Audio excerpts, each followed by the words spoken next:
우리는 계속해서 주님께서 특별히 제자들에게 하나님 나라가 어떤 것이고 아버지 하나님이 무엇을 기뻐하시고 예수 그리스도의 주 관심이 어디 있는가를 집중적으로 강조하고 있습니다. 주님은 연약한 자를 찾습니다. 교회의 작은 자를 찾습니다. 어린아이를 환영하십니다. 그 당시에 정말 빵 한번 태웠다고 이혼도 당할 수 있는 사회의 가장 연약한 자, 여인들을 하나님이 환영하십니다. 그리고 주님은 말씀하십니다. 너희가 첫째 되고자 하느냐? 나중에 너희가 나중될 것이다. 그러나 나중되고자 하는 자는 하나님께서 첫째 되는 사람으로 만드는, 우리가 상상할 수 없는 하나님 나라의 법칙을 제시하는데 제자들이 잘 이해를 못합니다. 품꾼의 비유를 통해서도 일반적인 상식이 아닌 오후 1시간을 남겨놓은 5시에 와서 아무것도 기도하지 않고 그저 주인의 은혜만을 바라보는 그 사람에게 하루 품삯 전체를 줍니다. 우리의 계산법이 하나님 나라에 때로는 적용되지 않는 것을 보게 됩니다. 하나님은 우리에게 후히 주시고 가득 주시고 넘치게 주시는 분인 것을 우리는 보게 됩니다. 하나님의 은혜입니다. 하나님의 사랑입니다. 하나님의 자비입니다. 그 하나님의 마음, 그 하나님의 사랑의 마음을 제자들이, 여러분과 제가 조금이나마 배우고 그것을 따라 행하는 삶을 사는 것을 우리 이 본문을 통해서 계속해서 강조해 주고 있습니다. 사랑하는 내 제자들아, 너희가 천국의 삶을 그리워하고 소망하느냐? 그러면은 내가 말하는, 내가 예비한 그 천국의 특징을, 그 원리를 네가 반드시 이해해야 된다. 오늘도 그러한 내용이 집중적으로 강조됩니다. 그래서 우리가 세상의 어떤 성공적인 개념, 세상의 정치 권력의 개념으로 하나님 나라를 이해하면 전혀 이해할 수가 없는 그런 나라인 것을 우리가 보게 됩니다. 오늘 본문이 17절부터 시작됩니다. 17절에서 19절까지 이 어떤 한 단락이 끝나고 그 다음에 20절부터 28절까지 새로운 주님의 가르침이 제시되는 것을 보게 됩니다. 17절에서 19절에 어떤 말씀이 있는가를 한번 같이 읽도록 하겠습니다. 예수께서 예루살렘으로 올라가려, 같이 읽습니다. 예수께서 예루살렘으로 올라가려 하실 때 12 제자를 따로 데리시고 길에서 이르시되, 보라, 우리가 예루살렘으로 올라가노니 인자가 대제사장들과 서기관들에게 넘겨지며 그들이 죽이기로 결의하고 이방인들에게 넘겨주어 그를 조롱하며 채찍질하며 십자가에 못 박혀야 할 것이나 제3일에 살아나리라. 아멘.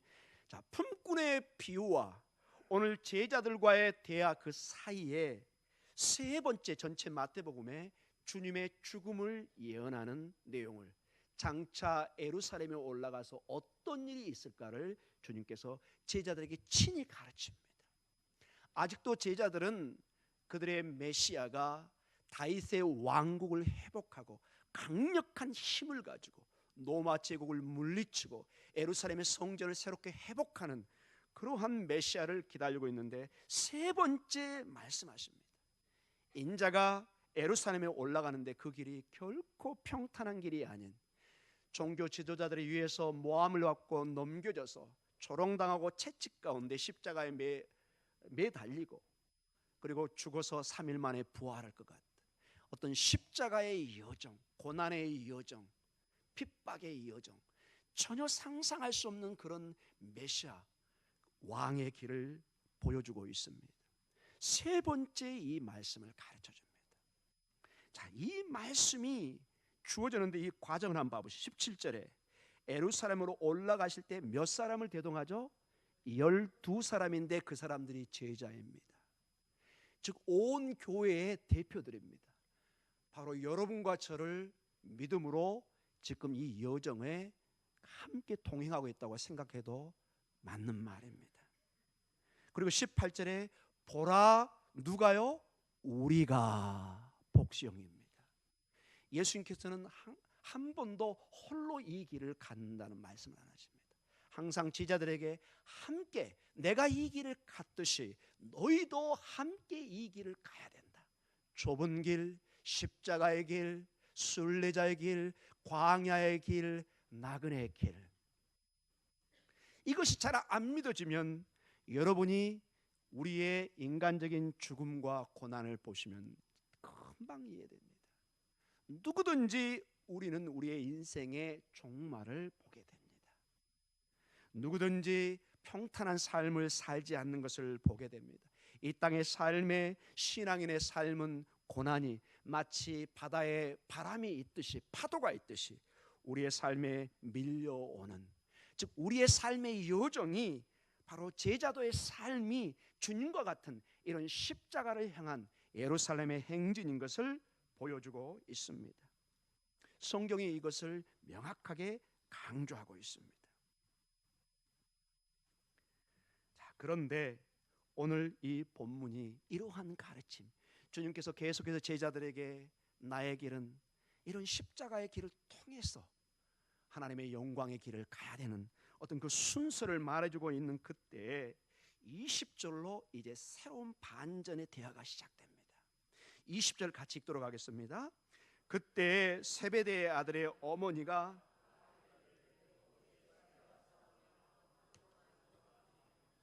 자, 이때 특이한 현상이 하나가 일어납니다. 세베대의 아들의 어머니, 나중에 보면 이게 살로메인 것을 알 수 있습니다. 살로메는 예수님과 친척 관계고 굉장히 가까운 사람들입니다. 이 세베대의 아들, 즉 야고보와 바로 요한을, 이 사도 요한, 굉장히 초대교회의 중요한 기둥과 같은 사람들이었습니다. 그런데 우리가 지금 이 단계는 완전히 이들이 사도행전에 성령 충만 이유가 아니라 지금 계속 예수님께서 이들을 데리고 다니면서 훈련하는 과정 초기 단계로 보시면 될 것 같습니다. 이 위대한 사도들이 초기에는 얼마나 연약한 모습을 보여줬는지 한 단면을 보여주고 있고, 이것이 여러분과 저희들의 모습과 아주 유사하다는 것입니다. 자, 그때의 언제를 말할까요, 여러분? 그때 바로 앞서 예수님께서 바로 예루살렘을 향한 이 십자가의 여정을, 조롱과 고난을 받을 그러한 심각한 내용을 말한 그때에 어떤 일이 있느냐? 세베대의 아들의 어머니가 누구를 데리고요? 아들들을 데리고.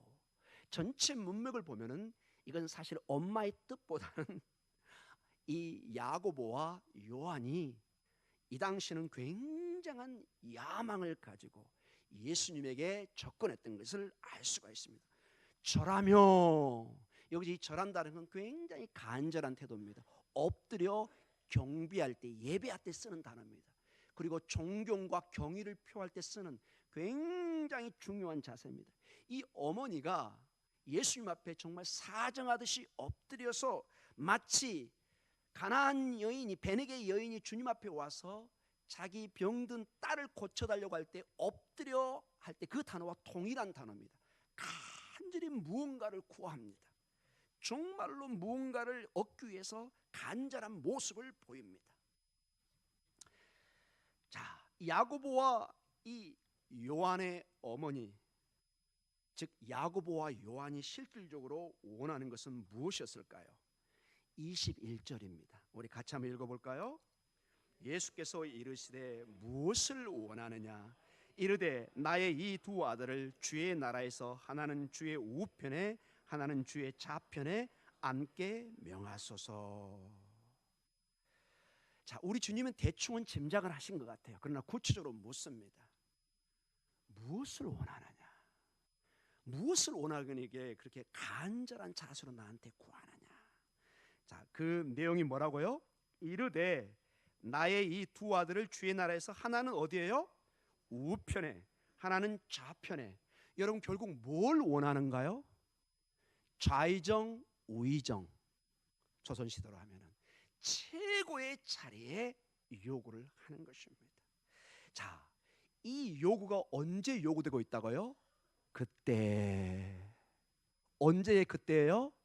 예수님께서 나는 이제 너희와 함께 올라가서 나의 목표는 십자가에 조롱받고 종교 지도자로부터 조롱받고 채찍을 맞고 그리고 십자가에 달려 죽어야 되느니라. 이러한 십자가의 고난의 길을 얘기하는데 이들은 이 하나님의 나라를, 이 십자가의 길을 전혀 다르게 이해하고 있는 것입니다. 여러분 가끔 있죠. 대화를 해보면은 이미 어떤 사람의 마음을 작정하고 얘기하면 대화를 하는데 전혀 초점이 안 맞습니다. 아무리 대화를 해도 그런데요 그리고 다른 얘기를 합니다. 참으로 답답할 노릇이죠. 여러분 그런 경험이 있으신가요? 어떤 대화를 하는데 이미 어떤 사람이 다른 마음으로 작정하고 나한테 왔을 때는 대화가 안 됩니다. 그 사람이 자기가 어떤 그 고정된 마음을 가지고 있기 때문에 다른 얘기를 해도 자꾸 헛들리는 거예요. 이해가 안 가는 얘기입니다. 지금 이 제자들이 이 단계에 와 있는 것입니다. 3번씩이나 하나님의 나라의 성격에 대해서 십자가의 길에 대해서 설명을 하는데 우의정 자의정, 마치 이 새로 들어선 우리 새 정부의 청와대에 가가지고 친척이라는 이름으로 마치 뇌물처럼 요구하듯이 좌의정 우의정 크게 한번 앉혀주세요, 이런 거가 아주 유사한 그런 모습을 보여주고 있습니다. 즉 앞서 주님의 그 고백과 정말 목숨을 내놓고 심각한 그 지금 얼마 있잖아 곧 그 일이 있을 어떤 안타까운 모습을 보여주는데 지금 이러한 요구를 하고 있다는 것, 더구나 예수님의 가까운 친척 그리고 가장 제자 중에서도 좀 똘똘한 좀 대표가 될 수 있는 그런 야고보와 요한이 이런 요구를 했다는 것은 굉장한 충격을 주고 있는 것입니다. 자, 주님께서는 그런데 놀랍게도 이 본문을 보면서 제가 나중에 결론적으로도 말씀드리면 두세 가지 굉장히 특이한 점이 있습니다. 첫째 하나가 예수님께서 책망을 하지 않습니다. 끝까지 부드럽게 얘기하는 이 헬라 원어를 이렇게 쭉 보면은 여러분 그 16장에 보면은 베드로가 주는 그리스도여 살아계신 하나님의 아들이다 할 때 칭찬하다가 고난을 얘기할 때 주님 안 됩니다 할 때 사탄아 물러가라 크게 책망하잖아요. 그런 모습이 여기 안 보입니다. 주님께서는 보니까 이 제자들의 연약한 면을 알고 있는 것입니다. 선생님으로서 주님으로서 이들의 요구가 어린아이 같은 아직은 너무 순진한 아직 철이 덜 든, 나중에 보니까 네가 요구하는 것이 네가 뭘 요구하는지도 네 질문에 원래 뜻도 모르고 있구나 이렇게 얘기합니다. 책망하는 얘기가 아닙니다. 계속해서 부드럽게 얘기하고 그 다음에 여러분 놀랍게도 이 제자들이 이 어떻게 보면 형편없는 제자들이 뜬금없는 제자들이 나중에 초대교회 기둥들이 됩니다. 여러분 이 마태복음의 특징 중에 하나가 제자들을 어떤 성인처럼 위대한 사람처럼 처음에 그리지 않습니다. 좀 더디지만 조금씩 변해가는 성숙해가는 점점점 장성한 분량으로 자라가는 그 모습을 그려줍니다. 바라기는 여러분과 저의 삶에 지금은 좀 부족하지만 조금씩 어제보다 오늘이 오늘보다 내일이 변해지고 자라가고 성숙해지는 오늘 이 본문을 보면 더욱더 섬김의 자세로 나아가는 사랑의 자세로 나아가는 감사와 기도와 찬양의 삶으로 변해가는 그러한 여러분의 제자들의 삶의 길을 주님 이름으로 축원합니다. 지금 이 모습이 우리 전부의 모습이 아닙니다. 이게 우리의 인생의 끝이 아닙니다. 우리의 인생의 끝은 주님이 우리의 생명을 걷어가실 때 주님이 이제 됐다 할 때가 끝인 것입니다. 우리의 삶에 절대로 포기라는 것은 없고 주님이 우리의 인생을 평가해 주실 줄 믿습니다. 자, 22절에 주님께서는 이렇게 말씀이 이어지고 있습니다. 22절 같이 읽어볼까요? 예수께서 대답하여 이르시되 너희는 너희가 구하는 것을 알지 못하느니라. 내가 마시려는 잔을 너희가 마실 수 있느냐? 그들이 말하되 할 수 있나이다. 아멘. 자, 주님께서 말합니다. 이게 마치 집에 그 손주들 5살, 6살 좀 얼마까지 올릴까요? 6살은 좀 더 말을 잘 듣나요? 한 4살, 5살 정도로 설정하고 한번 생각해 보십시오. 너희는 너희가 구하는 것이 무엇인지도 알지 못하는구나. 주님이 그게 다 보이잖아요, 여러분. 그리고 묻습니다. 정말 그래? 그러면 내가 마시려는 잔을 너희가 마실 수 있니? 묻습니다. 근데 그 대답이요, 너무나 놀랍습니다. 뭐라고 그러죠? 그들이 말하되 할 수 있나이다. 아이고야. 여러분, 여기서 이 말하는 잔은 고난의 잔입니다. 십자가의 잔입니다. 나중에 여러분 이 잔을 마시지 못하고 다 도망갑니다. 여러분 못 마십니다. 여러분 우리 스스로 절대로 구원 이룰 수 없습니다. 모든 사람이 죄를 범함으로 하나님의 영광에 이르지 못했다고 성경은 단언적으로 얘기합니다. 우리는 여러분 우리의 고난의 잔을 마실 수 없습니다. 여러분. 사랑하는 성도 여러분, 이 모습을 보면서 우리 안에 이 모습이 있는 것을 보게 됩니다. 우리는 이 하나님의 나라를 오해해서 항상 하나님으로부터 요구만을 요구할 때가 있습니다. 축복만을, 하나님으로부터 큰 어떤 재물만을, 건강만을. 물론 그게 중요하지 않다는 것은 아니지만은 예수님께서는 하나님 나라의 십자가의 고난과 죽음을 예언하고 있고 그러한 십자가의 길을 통한 하나님의 영광의 길을 얘기하고 있는데, 반대로 하나님 나라의 영광만을, 세상의 권력의 화려함만을 먼저 생각하는 그 모습을 우리가 보는 것입니다. 그래서 정말 묻습니다. 내가 마시려는 잔을 너희가 마실 수 있느냐?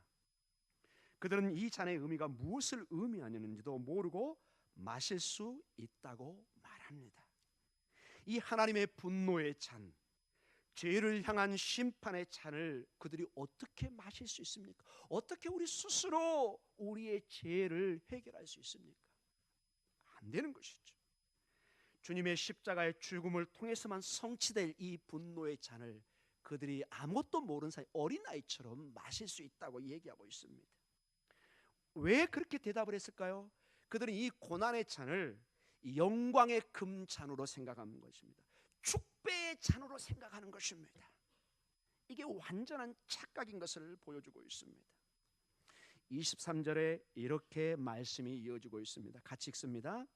이르시되 너희가 과연 내 잔을 마시려니와 내 좌우편에 앉은 것은 내가 주는 것이 아니라 내 아버지께서 누구를 위하여 예배하셨든지 그들이 얻을 것이니라. 아멘. 굉장히 주님께서 특이한 대답을 하십니다. 그래? 너희가 과연 내 잔을 마실 것이다. 이게 무슨 말일까요? 자, 먼저 잔을 마신다는 것은 유대법에 한 사람의 삶과 운명을 같이 나눈다는 뜻이 있습니다. 특별한 시간에 잔을 마신다. 마치 우리의 옛날 사극이나 이런 거 보면은 이 잔을 나누면서 어떤 동맹을 한다든지 어떤 계획을 짠다든지 내가 이 일에 동참하겠어 이런 식으로 약속을 하듯이 유대법에도 이 잔을 나눈다는 것은 굉장히 상징적 의미가 있습니다. 한 사람의 삶과 운명을 같이 나누는 그 뜻이 있는데, 정말로 여러분 과연 내 잔을 마시리라, 이 뜻이 여러분 무엇일까요? 분명히 제가 이들은 그 잔을 마실 수 없다고 얘기를 했죠. 근데 여기 보니까 잔을 마시겠다. 앞절에 있는 내용과 모순되는 내용처럼 나옵니다. 과연 너희가 내 잔을 마실 수 있느냐? 내 잔을 그렇게 한다고 하는데 어떻게 주님이 말씀하고 있을까요? 굉장히 모순된 모습처럼 보이지만 여러분, 이 연약한 제자들이 조금씩 자라고 성령의 오순절에 성령의 충만을 받아서, 여러분 사도행전에 보면 놀라운 내용이 나옵니다. 사도행전 12장 3절에 교회에 큰 하나의 일이 일어납니다. 그 교회의 대표로 했던 야고보가 순교를 당합니다. 그 야고보가 오늘 이 본문에 나온 바로 그 야고보입니다. 여러분, 처음에는 아무것도 모르고 어린아이처럼 주님 나라에 저 좌의정 우의정 시켜주세요, 정말 아기처럼 아무것도 모르는, 주님의 고난이 무엇인지도 몰랐던 그 어린아이와 같은 그 제자였던 야고보가 점점 자라고 성령의 충만을 받은 다음에 교회를 위해서, 하나님의 진리와 기둥에 서 있는 이 교회를 위해서 순교를 당합니다. 정말로 고난의 잔을 마시깁니다. 사랑하는 성도 여러분, 나는 할 수 없지만 하나님은 가능하신 줄 믿습니다. 나는 내 힘으로 구원을 얻을 수 없지만 하나님의 능력을 힘입어서 바로 이 일들을 감당할 수 있는 것입니다. 사랑하는 성도 여러분, 여기에 우리 신앙의 큰 역설과 반전이 있습니다. 내가 의로워서 의인이 된 게 아닙니다. 그러나 우리를 하나님이 성도로 칭합니다. 세인트, 거룩한 자라는 뜻입니다. 어떻게 여러분과 제가 거룩한 자입니까? 여러분이 앞에 나가서 여러분 거울 앞에 가서 거울아 거울아 누가 가장 아름답니? 누가 가장 의로운 자냐? 여러분 대답이 별로 안 나올 줄 믿습니다. 그러나 이제 이 설교를 믿고 나가서 바로 너다 이렇게 대답하시기 바랍니다. 그리고 속으로 다짐하시기 바랍니다. 예수의 은혜로, 주님의 은혜로 나는 성도가 됐다.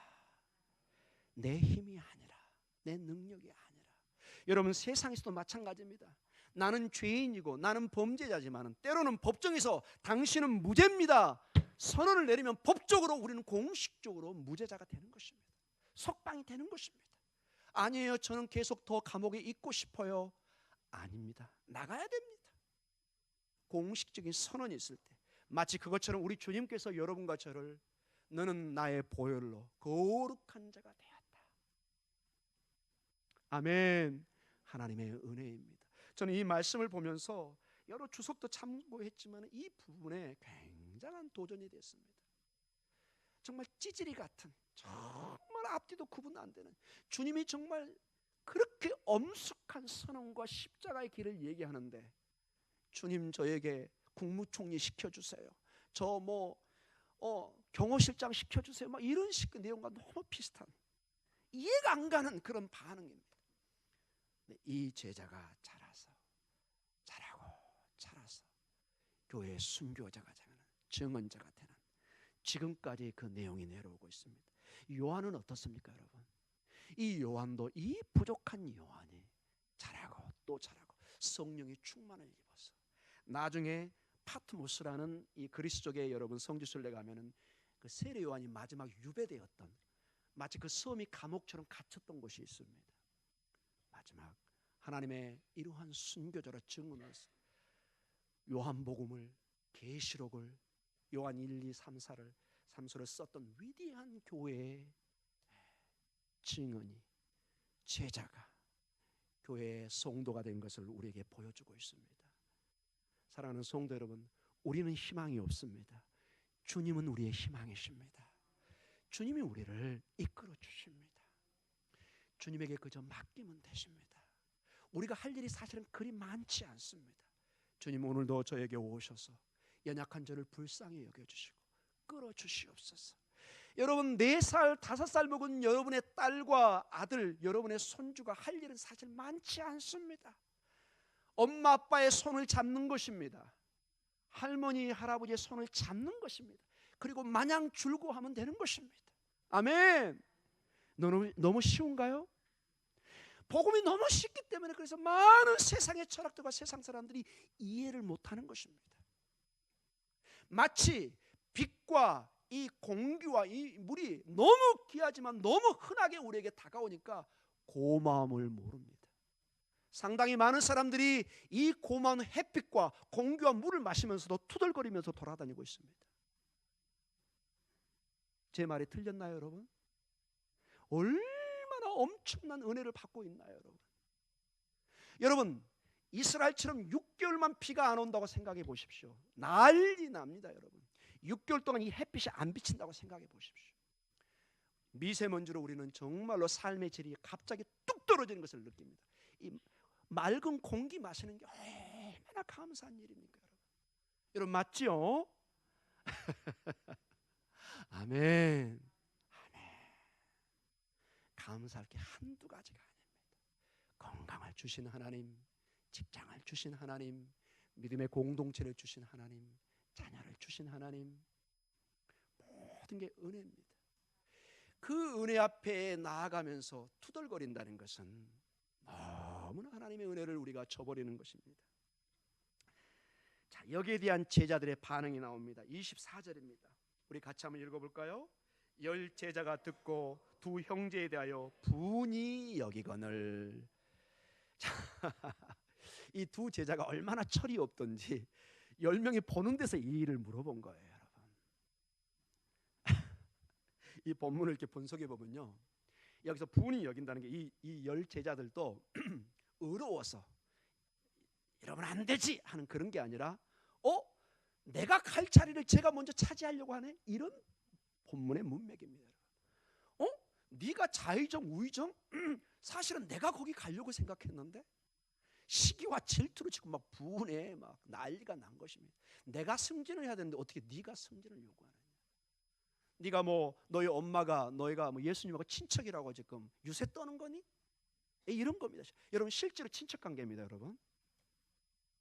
얼마나 미웠겠어요, 여러분. 근데 그 동기가 순수한 믿음의 동기가 아니라 자기들이 갈 자리에 먼저 선수 쳤다고 지금 화를 내는 것입니다.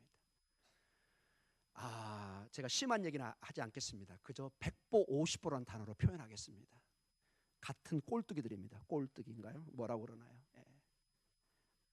다 지금 형편없는 제자들의 모습이에요. 형편없는 모습.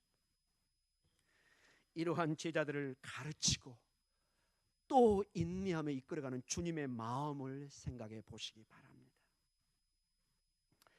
자, 근데 우리 주님은 화를 내지 않습니다. 마치 철없는 자녀를 보면서 우리 부모님들이 쉽게 화를 안 내는 모습과 마찬가지입니다. 우리 화를 내셨던 우리 부모님 계시면 회개하시기 바랍니다. 4살, 5살짜리에게는 너무 화를 내시면 안 됩니다. 25절의 말씀으로 연결이 됩니다. 같이 읽겠습니다. 예수께서 제자들을 불러다가 이르시되 이방인의 집권자들이 그들을 임의로 주관하고 그 고관들이 그들에게 권세를 부리는 줄을 너희가 알거니와. 아멘. 자, 그들이 요구하는 것을 너무 잘 알고 있기 때문에 현실적인 그대로 얘기합니다. 그래, 세상의 권세라는 것은 권세를 누리는 것이다. 그래, 맞다. 세상의 원리는, 세상의 정치는, 세상의 왕국은 권세 있는 자가, 힘 있는 자가 다스리고 지배하고, 이게 세상의 원리다. 주님이 인정합니다. 오케이, 권세를 부리는 줄을 너희가 알거니와. 그런데 하나님의 나라, 하나님의 왕국의 원리는 다르다는 것을 명확하게 말씀해 줍니다. 26절과 28절까지입니다. 같이 읽습니다. 너희 중에는 그렇지 않아야 하나니 너희 중에 누구든지 크고자 하는 자는 너희를 섬기는 자가 되고 너희 중에 누구든지 으뜸이 되고자 하는 자는 너희의 종이 되어야 하리라.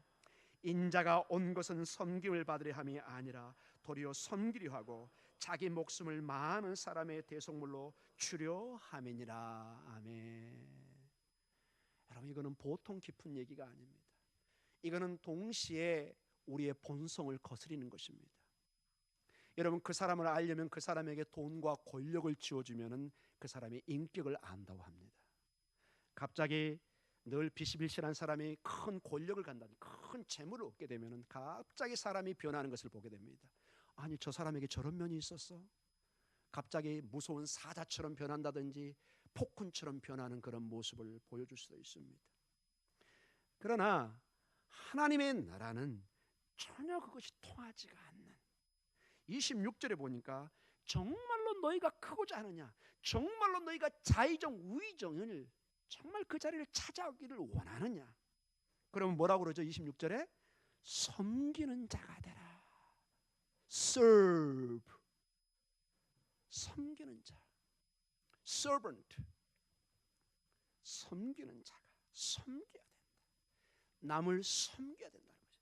남을 다스리는 것이 아니라 근본적으로 너희가 남을 섬겨야 된다. 어떻게 섬기죠? 27절에 너희 중에 누구든지 으뜸되고자 하는 자는 어떻게 한다고요? 너희의 종이 되어야 된다. 종, 섬김에서 조금 더 내려갑니다. 종, 둘로스, 자기의 인격이나 때로는 자기의 권리를 전혀 주장할 수 없는 위치입니다.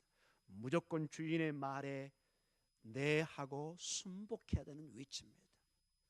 그 정도로 우리의 위치가 섬기는 자, 종의 자세로 우리가 살아야만이 너희가 큰 자가 되고 으뜸되는 자가 된다고 합니다. 앞전의 말씀처럼 처음 된 자가 나중되고 나중된 자가 처음 되는데, 바로 이 섬기는 자가 처음 된 자가 하나님 나라의 최고의 사람이 된다고 말씀하십니다. 왜 그러느냐?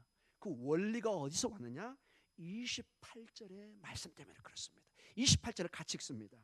인자가 온 것은 섬김을 받으려 함이 아니라 도리어 섬기려 하고 자기 목숨을 많은 사람의 대속물로 주려 함이니라. 아멘. 자, 주님은 이 땅에 와서 섬김을 받으러 온 것이 아니라 섬기러 왔는데요, 어느 정도까지 섬기느냐? 종의 차원을 뛰어넘어서 자기 목숨을 내놓습니다. 이것이 여러분 우리가 따라야 될 우리 주인의 모습입니다. 우리 주님의 모습입니다. 우리 교회의 주인이신, 우리가 예배하는 그 하나님, 그 예수님의 삶이 섬기는 삶, 종의 삶, 더 나아가 자기의 목숨을 버리는 삶으로 우리에게 본을 보여주셨습니다. 그래서 여러분, 여기서 큰 세상의 원리와 주님의 나라의 원리의 한 큰 획이 나눠집니다. 세상은, 권력은 취하고 뺏는 것입니다. 쟁취하는 것입니다. 전쟁을 통해서 이기는 것입니다. 그래서 다스리고 군림하는 것입니다. 이게 세상의 정치의 원리입니다. 이게 우리가 배우는 역사의 책들의 내용입니다. 죽이고 죽는 그런 모습들입니다. 근데 하나님의 나라는 전혀 다른 초점이 있는 것을 보게 됩니다. 하나님 나라의 백성들은 성도의 삶은 주는 삶입니다. 섬김의 삶입니다. 이것이 이해가 안 가면은 우리가 죽을 때까지 하나님 나라의 비밀을 이해할 수 없을 것입니다. 여러분의 삶에서, 저의 삶에서 이 섬김, 낮아짐의 삶의 원리를 이해하지 못하고 이 삶을 살아보지 못하면 우리는 하나님 나라에 가서 굉장히 당황할 것입니다. 여러분, 제가 수요 성경 공부 시간에 이런 질문을 냈습니다. 성도님들, 왜 우리가 예수를 믿고 영원한 생명을 얻었는데 바로 하나님께서 우리의 생명을 걷어가지 않을까요? 왜 우리의 삶에 때로는 20년, 30년, 40년, 50년, 60년 이상의 생명을 계속 살게 하실까요? 성경은 간단하게 이렇게 얘기합니다. 바로 오늘 이런 말씀입니다. 여러분, 우리가 예수를 믿고 천국을 간다는 것은, 그리고 이 땅의 삶을 연장해서 수십 년의 인생을 주는 것은 마치 광야의 삶과 같은 것입니다. 광야의 삶이라는 것은 그저 룰루랄라 사는 것이 아니라 약속의 땅에 들어가기 전에 준비하는 삶입니다. 예배의 준비, 말씀으로 하나님이 기뻐하시는 뜻이 무엇인지를 받고 배우고 훈련하는 장소입니다. 마치 이 땅의 삶은, 우리가 예수님 믿고 바로 천국 가지 않는 것은 이 땅의 삶을 통해서 천국의 삶을 연습하라는 것입니다. 아멘. 아멘. 이것을 이해하지 못하면 복음서를 이해할 수 없습니다. 여러분, 만약에 이러한 내용이 아니라면 여러분, 복음서는 사도신경이면 충분합니다. 주님이 오시고 고난 받으시고 죽으시고 부활하시고 승천했다. 끝. 더 이상 설교가 뭐가 필요한가요, 여러분? 근데 여러분, 복음서나 그런 거 보면은 예수님의 삶이 어떻게 돼요? 가득가득 들어있죠, 여러분. 여러분, 아멘입니까? 복음서에 보면은 예수님과 제자의 삶이 이런 식으로 상당히 많은 내용이 들어가 있습니다. 주님의 죽으심과 부활과 승천은 끝에 조금 나와 있습니다. 그 얘기는 뭐냐? 이 많은 양과 삶을 보여주는 것은 이 땅의 삶이 우리가 생각하는 것보다 훨씬 중요하다는 것입니다. 마치 여기 성가대가 연습 없이, 오늘 성가대 참고적으로 굉장히 은혜스러웠습니다. 물론 평상시도 은혜스럽지만 오늘 특별히 은혜스러웠습니다. 여러분, 동의되십니까? 반주도 좀 특이했습니다. 어떻게 했는지는 모르겠는데 비전문가인 제가 들어도 굉장히 특이한 반주가 나오고, 자, 이러한 반주와 성가대의 찬양이 연습 없이 갑자기 오늘 딱 섰으면 될까요, 안 될까요? 막 불협화음 나옵니다. 속으로 주여 하는 소리가 막 들립니다. 저게 성가대입니까? 이렇게 연습 없이 쓰면 큰일 나는 것입니다. 여러분, 하늘나라 가는 게 바로 그런 삶입니다. 여러분, 죽고 그냥 천국으로 바로 가는 거 주님이 원치 않습니다. 마치 성가대가 연습하고 이 자리에 서듯이 이 땅의 삶에 주님의 삶의 모습을 본받고 연습해야 됩니다. 섬김의 삶, 사랑의 삶, 찬양의 삶, 기도의 삶, 감사의 삶. 아멘. 이것이 훈련돼야 그 삶이 그대로 천국에 연결되는 겁니다. 여러분 천국 가서 맨날 눌러라 누워가지고 그냥 낮잠만 자는 거 그거 천국 아닙니다. 여러분 계시록을 봐보세요. 모든 게 깨어서 기도하고 찬양하는 삶입니다. 여러분 열심히 거기도 일하는 삶입니다. 여러분 게으른 사람이 들어가는 곳이 아니에요. 여러분 누르랄라가 아니에요. 여러분 지금 여기서 섬김의 삶, 사랑의 삶, 낮아짐의 삶, 이게 훈련이 돼야 된다는 것입니다. 그래서 주님이 그토록 오늘 제자들에게 가르치고 이 제자들에게 주는 교훈이 오늘 우리에게 주어주고 있는 것입니다. 사랑하는 성도 여러분, 결론적으로 말씀을 마치겠습니다. 우리 주님은 욕심과 야망과 죄로 가득한 그러한 제자들의 삶을 하나님의 은혜 가운데 조금씩 훈련시키면서 십자가의 길로 인도해 가는 것을 보게 됩니다. 좌의정 우의정 찾고 철없이 찾던 그들을, 철없는 그 제자들을 십자가의 길로, 때로는 수치와 죽음의 길로 인도해서 그 길을 통해서 영원한 부활의 영광으로 하나님의 그 놀라운 축복으로 인도해 가는 것을 보게 됩니다. 바라기는 여러분과 저의 삶에 이 믿음의 공동체가 이러한 주님의 섬김의 삶, 사랑의 삶, 낮아짐의 삶이 풍성히 이루어져서 주님이 보시볼 때 아이고 잘했다. 특별히 목동중앙교회는 특별히 잘했다. 오늘 성가대 칭찬하듯이 이런 칭찬받는 그런 축복의 길을 주님의 이름으로 축원합니다. 아멘. 우리는 할 수 없지만 하나님은 가능하십니다. 우리 교회 멋진 교회로 변할 수 있습니다. 지금도 변하고 있습니다. 정말입니다. 여러분 제가 2년 전에 왔던 거하고 180도 좀 달라지고 있습니다. 우리 마당에 꽃만 이쁜 게 아닙니다. 여러분의 얼굴도 지금 얼마나 복실이처럼 예뻐진지 모릅니다. 얼마나 감사로 변한지 모릅니다. 저는 여러분의 얼굴 보는 재미로 살고 있습니다. 사랑하는 성도 여러분, 주님 안에서 오늘도 주님이 주시는 힘, 내 힘이 아닌 주님의 은혜로 이러한 승리의 삶, 섬김의 삶, 사랑의 삶이 넘치시기를 축원드립니다. 기도하겠습니다.